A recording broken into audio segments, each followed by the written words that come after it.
এই দেশের প্রথম সারির একটা পত্রিকা, ঘরে ঘরে যে পত্রিকা আপনি টাকা দিয়ে কেনেন, সেই পত্রিকা রাজাকার এবং জঙ্গির আলামত লিখেছে 10-15টা, এবং রীতিমতো পত্রিকা ছেপেছে তারা, এবং সেখানে দিয়েছে যদি কোনো যুবক বয়সে কেউ নামাজ পড়ে, মিউজিক শুনতে অস্বস্তি বোধ করে, টাকনুর নিচে প্যান্ট পরে না, টাকনুর উপরে পড়ে, ফজর নামাজ জামাতের সাথে পড়ে, এই টাইপের ধর্মীয় কর্মকাণ্ড করে, একটা আপাদমস্তক ফেরেশতা যুবক যাকে বলা যায়, এরকম একটা ফেরেশতা যুবক হলে মনে করতে হবে সে জঙ্গিবাদের দিকে বোধহয় ঢুকছে। যে সমাজ কল্যাণ মন্ত্রণালয়ের উপদেষ্টা কয়েক কোটি টাকা বরাদ্দ দিয়েছে আপনার আমার ট্যাক্সের টাকা, কাদেরকে দিয়েছে? পতিতাদেরকে দিয়েছে। আলেম ওলামাদেরকে দেশপ্রেম শিখাতে আসবেন না, আলেম ওলামাদেরকে দেশের প্রতি ভালোবাসা শিখাতে আসবেন না। আপনাদের সবার বেগমপাড়া বাড়ি আছে, আমরা জানি, আমাদের জীবনও এখানে, মরণও এখানে। এই দেশে চাঁদাবাজি নিয়ন্ত্রণ করার জন্য কয়টা উইং খোলা হয়েছে? শুধুমাত্র জঙ্গি দমনের নামে হাজার হাজার মানুষ দেশে, শত শত মানুষ দেশে খুন, গুম, নির্যাতন, জেল জুলুমের শিকার হয়েছে। আপনি শুধুমাত্র গুম কমিশনের রিপোর্ট যদি পর্যালোচনা করেন, আপনি দেখবেন যে কিভাবে স্ক্রিপ্টগুলো সাজানো হয়েছে। কোরআনের অনুবাদ এটা রেখে ছবি তুলে পত্রিকা সাজানো হয়েছে, জঙ্গি বই পাওয়া গেছে, জেহাদি বই পাওয়া গেছে। কোরআনের অনুবাদ যদি জেহাদি বই হয় তো আমরা সবাই তো জঙ্গি। কোরআনের অনুবাদ যদি রাখলে কেউ জঙ্গি হয় তো আমরা সবাই জঙ্গি।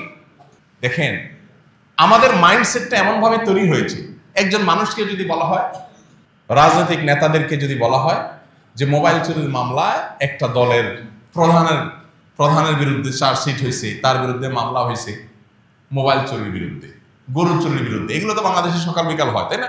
তো নতুন কিছু না, এগুলো আমাদের বিনোদনের খোরাক, আমরা মজা পাই এগুলো দিয়ে।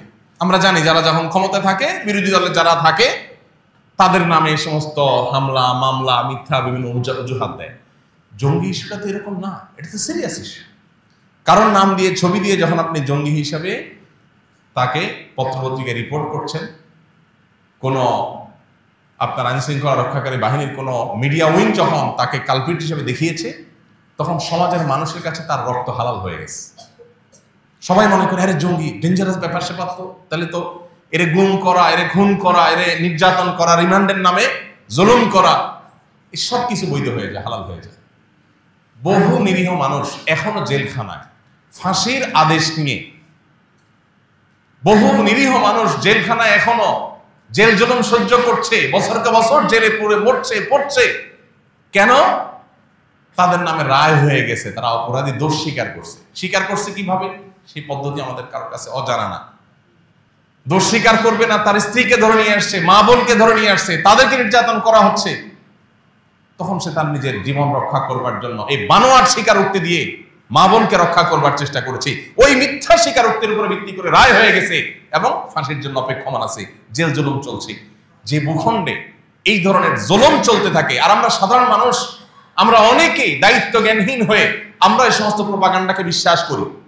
যখন এই জঙ্গি জিগির চলেছে, তখন অনেক সাধারণ মানুষ আলেম ওলামাদেরকে দেখলেই সন্দেহ করত।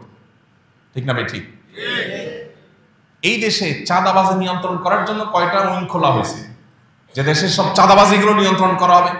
কেউ ঘর বাড়ি করতে গেলে চাঁদা যেন কেউ নিতে না পারে, একজন রিক্সা চালক রিক্সা যদি চালাতে গিয়ে, একজন সিএনজি চালক সিএনজি স্ট্যান্ডে যেন তাকে চাঁদা দিয়ে দাঁড়াতে না হয়।